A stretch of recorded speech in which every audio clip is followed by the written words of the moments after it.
हाँ जी दोस्तों, मैं आज आपको आंसर करूँगा उन सब क्वेश्चंस के जो आप लोग इंडिया से, पाकिस्तान से बैठ के हमसे करते हैं। ग्रुप्स में मैं देखता हूँ काफ़ी लोग सवाल करते हैं, जी आप ऑस्ट्रेलिया में हैं, आप कितने पैसे कमा सकते हैं, मैं ऑस्ट्रेलिया आऊँगा कितने पैसे बना लूँगा।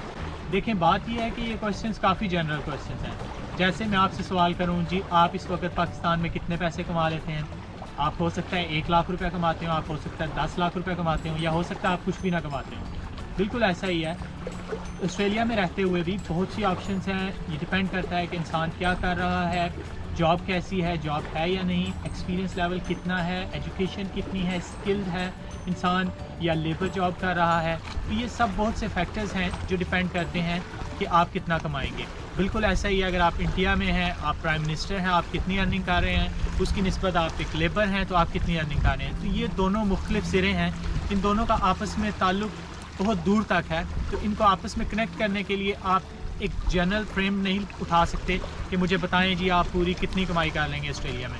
तो इन सब के आंसर देने के लिए सबसे पहली बात है कि आपके सर्कमस्टांसेस अलग हैं, मेरे सर्कमस्टांसेस अलग हैं और किसी और शख्स के सर्कमस्टांसेस अलग हैं। तो इन सब चीज़ों को जनरलाइज़ करने का मेरा नहीं ख्याल कि ऐसा कोई शख्स आपको मिलेगा जो आपको एक जनरल आंसर दे देगा कि आप ऑस्ट्रेलिया में भाई आएँगे आप 1 लाख रुपया महीने का कमा लेंगे। ऐसा पॉसिबल ही नहीं है कि कोई शख्स आपको इतना जनरल क्वेश्चन का इतना जनरल आंसर दे सके। लेकिन चूंकि मैंने वीडियो शुरू की है और मैं चाहता हूं कि मैं आपको इस क्वेश्चन का किसी हद तक आंसर दूं, तो मैं ये चाहूँगा कि मैं आपको चीज़ों को जनरल करने की जितनी मैं कोशिश कर सकूँ मैं करूँ। तो सबसे पहला सवाल जो ज़्यादातर लोग हमसे पूछते हैं वो स्टूडेंट होते हैं। तो उनके आने का, ऑस्ट्रेलिया आने का मकसद ये होता है कि वो यहाँ आकर पढ़ाई कर सकें। कुछ लोग यहाँ आते हैं बैचलर्स के लिए और कुछ लोग आते हैं मास्टर्स के लिए। अब सवाल ये है कि क्या आप बैचलर्स के लिए आ रहे हैं या मास्टर्स के लिए आ रहे हैं। अगर आप बैचलर्स और मास्टर्स दोनों में से किसी एक के लिए आ रहे हैं और आपके पास बिल्कुल एक्सपीरियंस नहीं है, तो आपको बेसिक लेवल, स्टार्टिंग लेवल की जॉब करनी पड़ेगी, जो कि लेबर जॉब हो सकती है, जिसमें आपको मे भी टैक्सी करनी पड़े, मे भी आपको ऊबर ईट्स करनी पड़े, मे भी आपको किसी रेस्टोरेंट में काम करना पड़े, मे भी आपको कार वॉश पे काम करना पड़े। ये सब ऐसे काम है जिसमें किसी खास स्किल की ज़रूरत नहीं है, जिसमें सिर्फ मेहनत दरकार है। तो ऐसे काम के लिए ऑस्ट्रेलिया की गवर्नमेंट की जानिब से और मुख्तलिफ इदारों की तरफ से कम अज़ कम एक तनख्वाह है जिसे घंटे के अतबार से $20, $21, $22 डिपेंड करता है आप कहाँ काम कर रहे हैं। तो ये कम अज़ कम इतनी मिलनी चाहिए आपको अगर आप लीगली जायज़ तरीके से काम कर रहे हैं स्टूडेंट वीज़ा पर। तो अगर आप अंदाज़ा लगाना चाहें जी मैं ऑस्ट्रेलिया आऊँगा स्टूडेंट वीज़ा पर कितने पैसे कमा लूँगा, तो आप ऐसा करें, कैलकुलेटर उठाएं, 20 को मल्टीप्लाई करें, जितने घंटे आप काम कर सकते हैं लीगली, आप 20 घंटे काम कर सकते हैं लीगली, तो 20 मल्टीप्लाई बाई 20, तो आपको आंसर मिल जाएगा कि आप लीगली कितने पैसे कमा सकते हैं।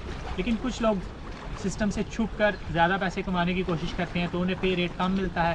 तो फिर अगर आपको पे रेट, फॉर एग्जांपल अगर आप उस तरह कर रहे हैं जो करना नहीं चाहिए, तो आपको मे बी 17 मल्टीप्लाई बाय जितने घंटे आप काम करते हैं, 40 घंटे करते हैं, 50 घंटे काम करते हैं, जितनी आप में कैपेसिटी है उस हिसाब से करते हैं, तो आपको अंदाज़ा हो जाएगा आप स्टूडेंट वीज़े पे कितना कमा सकते हैं। अच्छा, ये तो मेरा क्वेश्चन है उन लोगों के लिए जो स्टूडेंट वीज़ा पर हैं या आना चाह रहे हैं, एज ए स्टूडेंट आना चाह रहे हैं। लेकिन कुछ ऐसे भी लोग हैं जिनके पास कुछ एक्सपीरियंस है, जैसे वो इंडिया में है, वो सॉफ्टवेयर इंजीनियर हैं और वो ऑस्ट्रेलिया आना चाहते हैं, उनका 3 साल का एक्सपीरियंस है, 4 साल का एक्सपीरियंस है। तो ये सब डिपेंड करता है कि आपके पास एक्सपीरियंस कितना है, आप कौन से शोबे में हैं और आप यहाँ आकर कैसे जॉब लेंगे। तो अगर आपके पास एक्सपीरियंस 3-4 साल का एक्सपीरियंस है, तो आपको चाहिए कि आप यहाँ आकर, बेशक आप स्टूडेंट वीज़ा पर आते हैं या वर्किंग वीज़ा पर आते हैं या स्पाउस वीज़ा पर आते हैं, तो आप आकर सबसे पहले यहाँ जॉब लेने की कोशिश करें। कुछ आपको स्ट्रगल करनी पड़ेगी, तो फिर उस हिसाब से जैसी आपको जॉब मिलेगी उस हिसाब से आपकी सैलरी तय पाएगी कि आप कितने पैसे कमा सकते हैं। जैसे अगर आप सॉफ्टवेयर इंजीनियर हैं, तो मैं, इसका भी ये क्वेश्चन बहुत जनरल है कि मैं सॉफ्टवेयर इंजीनियर हूँ, 2 साल का एक्सपीरियंस है, 3 साल का एक्सपीरियंस है, मैं कितने पैसे कमा लूँगा। तो क्वेश्चन चूँकि बहुत जनरल है, इसका आंसर मैं नहीं दे सकता कि आप सॉफ्टवेयर इंजीनियर कितने पैसे कमा लेगा, क्योंकि सॉफ्टवेयर इंजीनियर की सैलरी, जो चीज़ मैं कैलकुलेट कर सकता हूँ, जिसे मैं कैलकुलेट करना चाहता हूँ और मैं समझता हूँ कि वो सबसे बेस्ट तरीका है चीज़ों को जनरलाइज़ करने का, तो वो ये है कि आप कोई ऑनलाइन टूल देखें जिसमें सब लोगों ने सैलरीज अपनी डाली हों, तो उसमें से आप एवरेज सैलरी निकालें और आप अंदाज़ा कर लें कि मैं इतनी एवरेज सैलरी है और इतने ही मैं तकरीबन कमा सकूँगा। जैसे मैंने लिंक्डइन पे चेक किया कि सॉफ्टवेयर इंजीनियर कितने कमा सकता है, तो 80-90 हज़ार एवरेज मीडियन सैलरी है सॉफ्टवेयर इंजीनियर की। अगर आप अच्छे सॉफ्टवेयर इंजीनियर हैं तो आप 1 लाख, 1,10,000, 20, 25 भी कमा सकते हैं। अगर आप जूनियर लेवल के हैं बहुत और आपकी कंपनी जिसमें आपको जॉब मिली है वो छोटी कंपनी है, इतनी अच्छी पे नहीं कर रहे, तो मे बी आप 60-70 ही कमाएं। तो ये सॉफ्टवेयर इंजीनियर है, mechanical engineer, civil engineer, electrical engineer, वो भी तकरीबन एवरेज यही है। इसके अलावा एक और बहुत अच्छा टूल है जिसे ग्लासडोर कहते हैं, उसमें भी लोग ऐसे करते हैं, वो ऐसे काम करता है कि लोग उसमें अपनी सैलरीज इनपुट करते हैं। जैसे मैं सॉफ्टवेयर इंजीनियर हूँ, मैं मे बी 70,000 कमा रहा हूँ या 110,000 कमा रहा हूँ, तो मैं उसमें इनपुट कर दूँगा जी मैं इस कंपनी में काम करता हूँ, मैं इतने पैसे कमा रहा हूँ। और वो टूल क्या करेगा, वो सब लोगों की, आपकी, दूसरे बंदे की, तीसरे की, मेरी, इस सब की सैलरी उठाएगा, उसमें कैलकुलेट करेगा और उसकी एक मीडियन सैलरी निकाल के आपको बता देगा कि जी आपके इतने पैसे सॉफ्टवेयर इंजीनियर ऑस्ट्रेलिया में कमा रहा है। इसके अलावा आप फ़िल्टर भी डाल सकते हैं कि जी सिडनी में कितने पैसे कमा सकते हैं, मेलबर्न में सॉफ्टवेयर इंजीनियर कितने पैसे कमा सकते हैं। अच्छा, अब ये बात होगी इंजीनियर स्किल लेवल 2-3 साल का एक्सपीरियंस। तो अब एक और भी फैक्टर है कि आप में से कुछ लोग सवाल करते हैं जी मेरा एक्सपीरियंस ज़्यादा है, मैं 10 साल का एक्सपीरियंस लेके आ रहा हूँ, मैं दुबई में काम किया है, मैंने इंडिया में काम किया है, थाईलैंड में काम किया है, मैं 10-15 साल का एक्सपीरियंस है।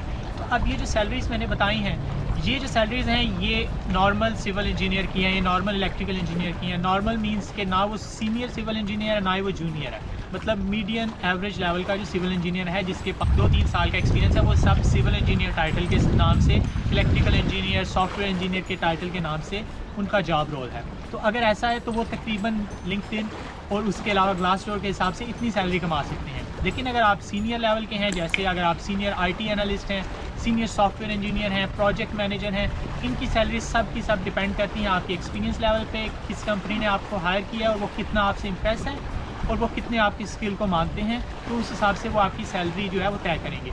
अच्छा, अब एक और बात मैं बताता चलूँ कि जो मैनेजर लेवल की या इस टाइप की प्रोजेक्ट मैनेजर लेवल की जॉब्स होती हैं उसमें उनके पास बजट ज़्यादा होता है, वो काफ़ी ओपन होते हैं आपको ये बताने, आपको ये सैलरी देने के लिए। इसलिए इसमें अपॉर्चुनिटी आपके हाथ में है कि आप किस हद तक उनको कन्विंस करते हैं, आप किस हद तक उन्हें मुतासिर करते हैं कि वो आपको ज़्यादा सैलरी पे कर सकें।